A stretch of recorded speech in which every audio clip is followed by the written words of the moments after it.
What's going on, guys? It's your boy HAP3SPEAKZ. Yo, Daryl, I'm on this Cadet force now. Big up to my guy Suki for putting me on Cadet 2. We're on a snowball now, you get me? So I'm gonna do behind the bars, Cadet.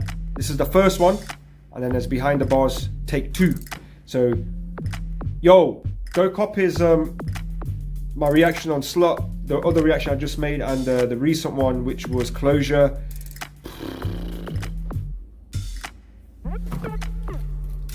If you're watching this video, you know about Cadet anyways. Right? I don't need to explain about Cadet. But he's gone too soon, RIP. Without further ado, I'm gonna jump in this with this video. But hey, you know what I mean? It's one of those things in life.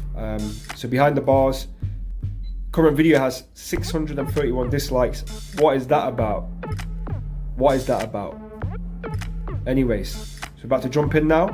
Cadet behind the bars. And if you haven't already, guys, hit that subscribe button, notification bell, and a like. I appreciate the support. All right, thank you.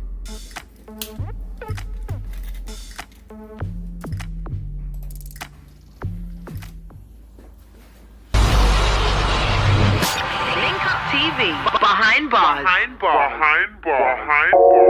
Let's go. It's your boy Cadet, underrated legend. This is my story, yeah? True story, man. Shout out all my followers, everybody that supports, everybody that tweets. Underrated legend. Let's go. Alright, boom. So I turned Muslim when I was 15. Yeah, man, I knew what it means, but I didn't know Deen. I didn't turn for hype, but hype did bring Islam to the scene. When now I'm Muslim, like most of my team. It weren't in my heart, but it was in my speech. I'm a young nigga living in a dream. I can have a book in my bag or a knife in my jeans. Man, I was more into black history.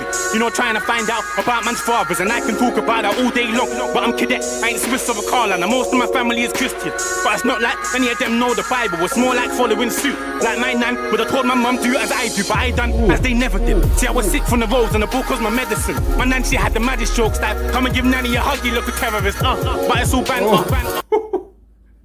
Entertaining bars right there, entertaining, man.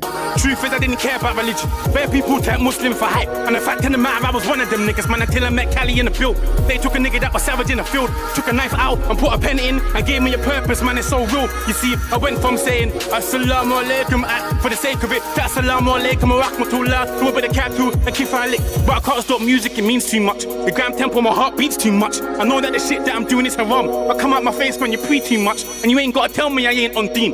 I know what comes with the music scene, and if I'm gonna go hell, then cool. There's no better reason than chasing a dream. Like, I ain't trying to sound cliche, but it's the first time I ever chased me a dream. Like, where would God help me? I was that same nigga with a kitchen in his jeans. Like, I mean, there was a bar there. I didn't want to stop the video, but there was a bar there that said the fact he, his current, what religion he changed to, took the knife out of his hand and put a pen in.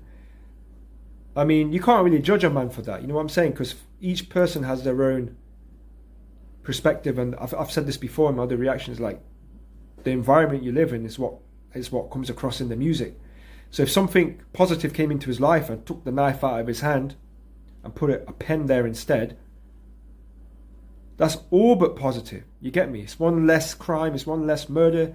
You know what I'm saying? So we got to keep things positive, yo. I gave me a purpose, man, it's so real. You see, I went from saying Assalamu alaikum for the sake of it, to Assalamu alaikum wa rahmatullah, to a bit of katu and kifa alik. But I can't stop music, it means too much. The gram tempo, my heart beats too much. I know that the shit that I'm doing is haram. I come out my face when you pre too much, and you ain't gotta tell me I ain't on Deen. I know what comes with the music scene, and if I'm gonna go hell, then cool. There's no better reason than chasing a dream. Like, I ain't trying to sound cliche, but it's the first time I ever chased me a dream. Like, where would God help me? I was that same nigga with a kitchen in his jeans. Like, I ain't trying to go Jahannam. See, I just want to use the gift that he gave me. But since you like hearing my story is cool, let me tell you the one that made me. Aight, so I must have been about 6 or 7. My mum, she was throwing me a party. It was my birthday and I was gassed. And plus I was gonna see my dad. See, I was a daddy's boy, but I wanted to be. You know, when he was around, it was my birthday, I'm excited. Even my cousin from the east came down. Now, he said that he bought me a Mega Drive. And back then they were the lick. And yeah, I told my cousins you can play that cool, but allow me, I'ma go first. Hey man, that's the shit right there. Mega Drive was the bomb. I always wish I had one. You get me? Your boy didn't grow up with like too many consoles around in his life. You get me? But with myself, hey man, Cadet, it was nice. Your father did that for you. That's what I'm saying. It's nice. You can play that cool, but allow me. I'ma go first on the shit. I was said that it come around 5. Right now it's around 8. Everybody saying that he ain't gon' come. I told him shut up and that it's just late. So I remember running into my room, putting my face up against that window, cause that window's at a mad angle, so I can see when hits be on this road. Mum said come away from that window. I was like no mum, because he gon' come. She said at least come and blow out your candles. And I was like no mum, because he gon' come. Yo, I fell asleep by that window. The side of my face went numb. Yo, I missed my whole fucking birthday, cause I was thinking that it gon' come. Now I know that it might sound dumb, cause I moved on, but it still lives with a kid. But right now I'm 25, and the fact is I ain't celebrated a birthday ever since. I grew up moving on murky with a kid, try to celebrate but it would burn me ever since. And I ain't even where it gets peak, let me tell them. Link up, I beg you, turn it up a bit. See me, I grew up in Clapham, and that's where I spent my teens. See, I was on Nelson's Row, and across the road was Mac Keys. Now when I linked up with my dad, he told me the truth. He told me he was on crack, he was in the dark space ill, but he's moved on. As a strong man, he ain't never going back. Now that day he had my Mega Drive, but he sold it quick for that fiend. And guess where this man sold it? Across the road in Mac Keys, it was peak. But you know what? That ain't even what changed me. Even after the bullshit there, that ain't even what made me. A broken man, my dad be, yeah, he used to.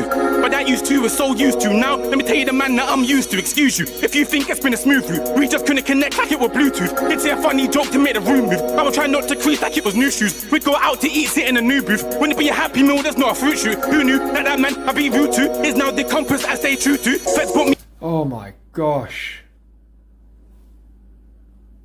This guy's oozing with talent. Oozing with talent. Oozing. Daryl, man, you put me on some like mad Cadet hype right now, man. And what I'm trying to give a reaction like really cool and stuff and give my thoughts, but knowing his past is hard, bro. This shit's hard. You get what I'm saying? Because this is, he seems pretty like, man, imagine if he was still around, what the music scene would be like as well. It's one of those things in life, yo, we can always just wonder, you know what I'm saying? Bluetooth, it's a funny joke to make the room move. I would try not to crease like it was new shoes. We'd go out to eat, sit in a new booth. Wouldn't it be a happy meal, there's not a fruit shoot. Who knew that that man I'd be rude to is now the compass I stay true to. Feds put me in a box, that's Sudoku. He'd get me out of the box like it was new loops. Interview come, who took me for a new suit? Fuck then, I'm just glad I know the new you. I refuse to, not appreciate the shit that you do. Are you mad? My friends, they talk about that, that ain't a thing. But me, I'm lucky that man one is a king. See, he went from being the guy that I could drop to being the guy that I compare God to. Of course I'm happy when I see my dad, that fast Dane Johnson man when he boxed you. Went from smoking rock to rocking the hardest suits, but that is the man. I just wanna buy you a diamond watch, you know. Put a different kind of rock in your hand, you know the shit they done for the kid is peak. I can't even put it in a speech, but you even downloaded Twitter for me, just so you can retweet. That shit there gets me hype, so who cares if I don't make it in music, cause that man there, he made it in life. Yo, underrated legend, man. Cadet, you done know, man.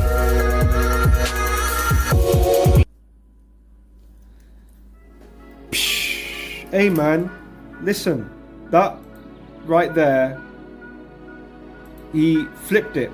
So obviously when he was starting the tune and everything, he was talking about his actual life, current situation. But then at the end, obviously he goes in with his father, you get me? Who cares if I don't make it in music? He's looking to his father as someone he can look up to now, and a strong father figure in his life, because his father went from being a crackhead taking crack, to changing his life, to downloading Twitter so just he could retweet his son's material into the world.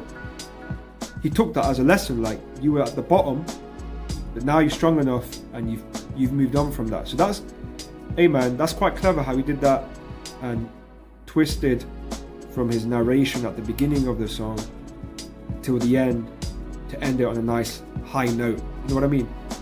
Nothing about violence, nothing about chicks in this song, like the song in Slut and Closure.